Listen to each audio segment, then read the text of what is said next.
Hi guys! Another day, another vlog. So yun nga, kakarating lang namin. Galing kaming labas. So nag-grocery kami. Tapos pumunta kami ng shoppers. So bumili kami ng gamot. So yun nga, hindi na ako nakapasok today dahil sobrang sama ng pakiramdam ko kanina paggising ko. Yun, nilalagnat ako, sipon, tapos konting ubo. So, parang masakit din yung mga joints ko. Kaya, call in sick na lang ako. So, nag-message na lang ako sa supervisor ko na hindi ako makakapasok today.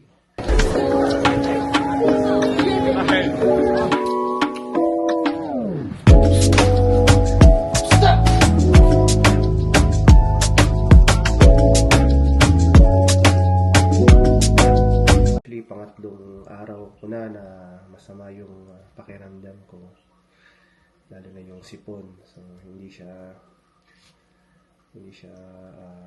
actually gumagaling. So, parang naging lumala pa siya lalo kahapon. Sobrang hindi ako makahinga.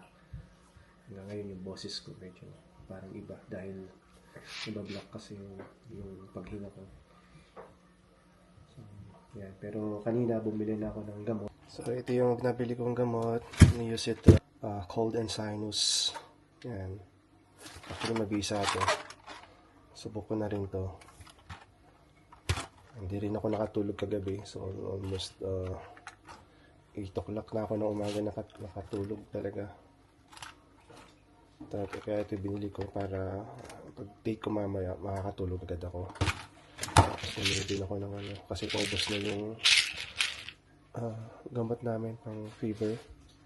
Yan, so medyo strength yung kinuha ko, 500 milligrams. 6 p.m.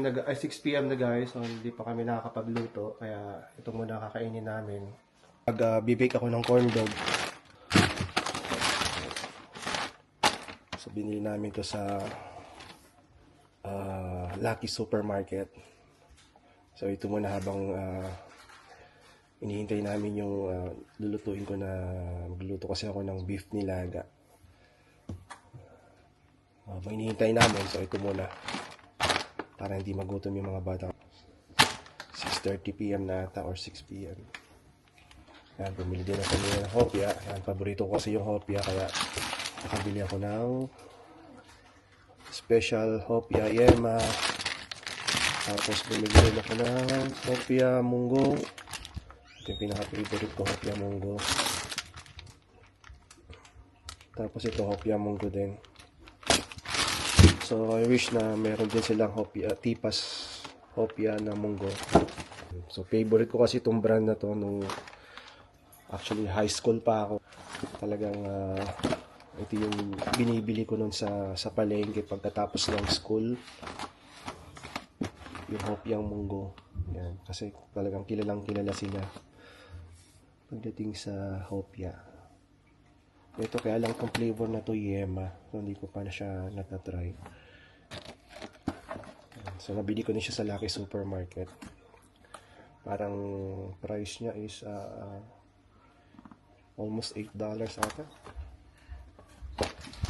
Ilang corn dog yung bibig ko? Ilang? Nagdadalawa? Ilang? Nagdadalawa? Pwede. Bake ba yan? Ha? Bake ba yan? Siguro, parang sa ano. Pwede yung microwave, pero mas maganda siguro pag bibig.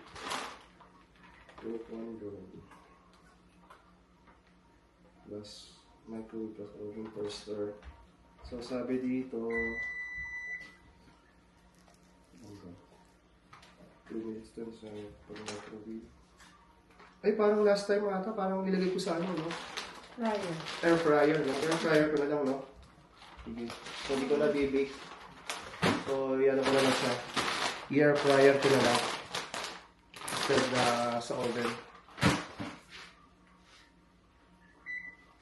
So, ito may nabili ako kanina na turmeric. So, yung ginamit ko kasi dun sa yung tinimpla ko gabi is ano siya, powder lang. Kaya ito, bumili ako ng roots talaga. Tsaka lalagyan ko siya ng ginger. Tapos lagyan ko siya ng honey. Tsaka lemon siguro. So yan, ito yung natira ko kagabi. Gumawa ko ng salabat, tsaka nilagyan ko siya ng turmeric, tsaka lemon and honey.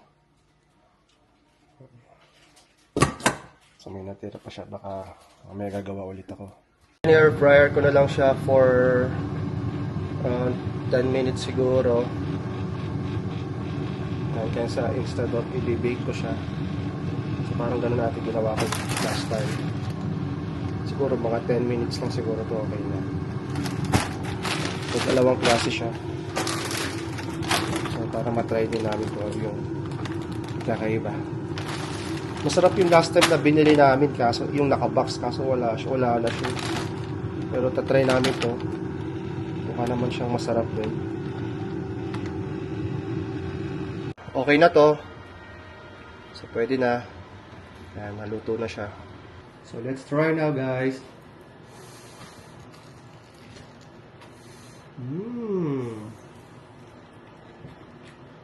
Super cheesy. Sarap.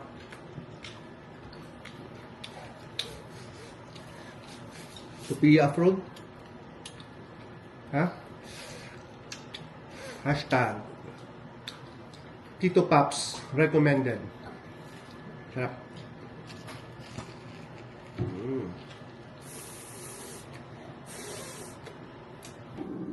So hey guys, prepare ako ng lutuin ko for our dinner tonight. So ito, meron akong nabili na beef shack bone. Grabe, mahal na siya, $9.60 na. Dalawang pirasong maliit lang, $9.60. Tapos may nabili din ako na beef marrow bones. So yun, para mas malasa yung soup. Kasi gusto ko talagang mag-soup ngayon. Kaya yung sinisipon ako para maalis makahinga ka ng maluwag.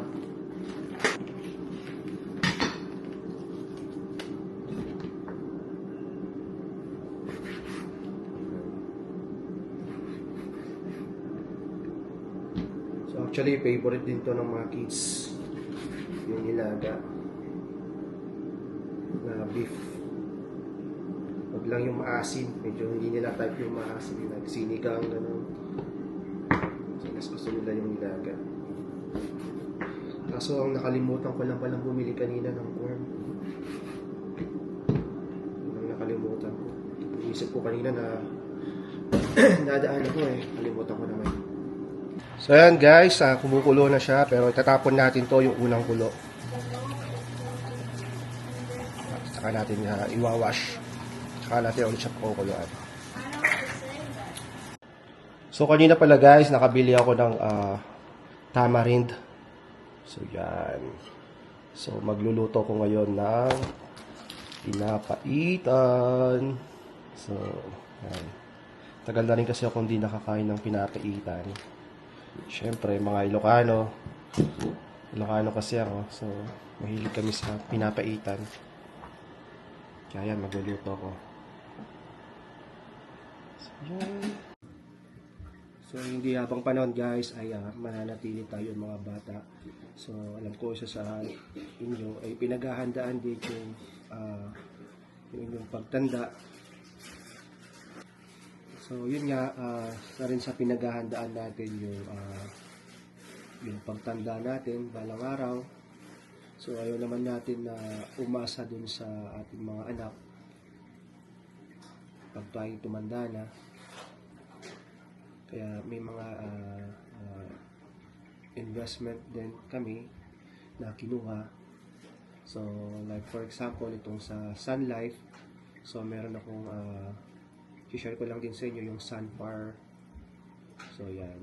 So, meron akong Sunfar. So, naguhulog ako doon monthly. Meron siyang life insurance. At the same time, meron na rin siyang savings. So, kagandahan dito, meron siyang guaranteed cash value. So if ever na hindi man maganda yung takbo ng ekonomiya kasi nasa investment siya eh. So at least meron ka pa rin cash value na makukuha. So pangalawa dito ay meron din ako yung sa Manulife. Ito yung sa company namin, yung DCPP. Ito yung Defined Contribution Pension Plan na tinatawag. So actually, bago pa lang ako nag-start dito sa Manulife, yung sa DCPP namin, sa company. Isa yun sa mga benefits na nakukuha namin sa company. So, share ata ng employer is up to 5%. Every paycheck, so nag-share sila ng 4% ng income mo.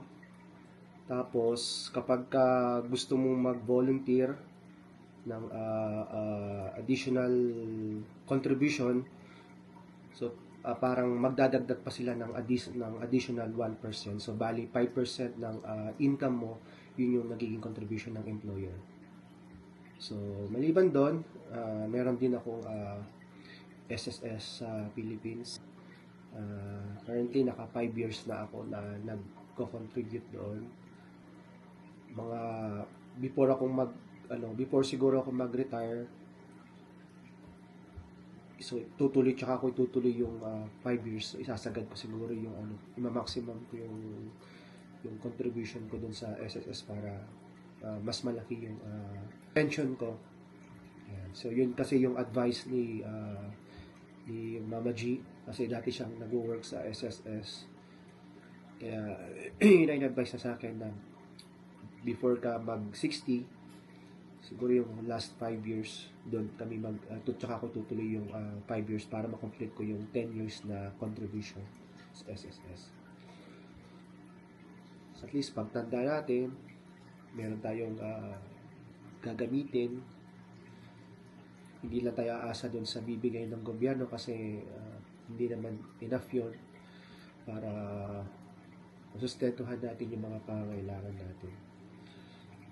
So, siya nga pala guys, aside dun sa pension plan, meron din kami life insurance.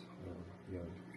So, hindi ko na share kung magkano yung makukuha namin in case na nangyari sa iyo. Siyempre, pinaghahanda na lang din natin. Just in case, hindi natin masabi. So, ito nga pala guys, yung isa sa mga tinitake ko ngayon. Parang meal replacement siya, so tinitake ko siya every night. So I think very effective naman siya kasi malaki na rin yung nabawas sa week, no? In 1 week almost 3 kilos yung nabawas. So parang apple, banana at saka chia seeds, so i-blend mo lang siya. Tsaka masarap naman siya, huwag nyo lang lalagyan ng sugar. Hello mga isda, ayan na sila, nagpe-play sila ngayon. Pinakain ba kanina ni Sophia to? Morning? So ayan, so bali 7 na sila. So I think yan na yung pinaka-maximum na pwedeng ilagay dyan kasi ilalaki siya na ng 10 centimeters bawat isa. So, yun na yung maximum na pwede nating ilagay. Mga 7. Kasi ang rule ata is 1 inch per gallon. So, 29 gallons lang tong aquarium namin. Tapos, bawat isa sa kanila, lalaki sila ng 10 centimeters. So, parang almost 4 inch yun. So, yan. Habang hinihintay namin yung iluluto ko, nanood ako ng vlog ni Sir Alwin at Ma'am Elma. So, yan. So, lagi namin siyang inaabangan ni Mama G, yung vlog nila. Lalo pag yung may mga house tour sila.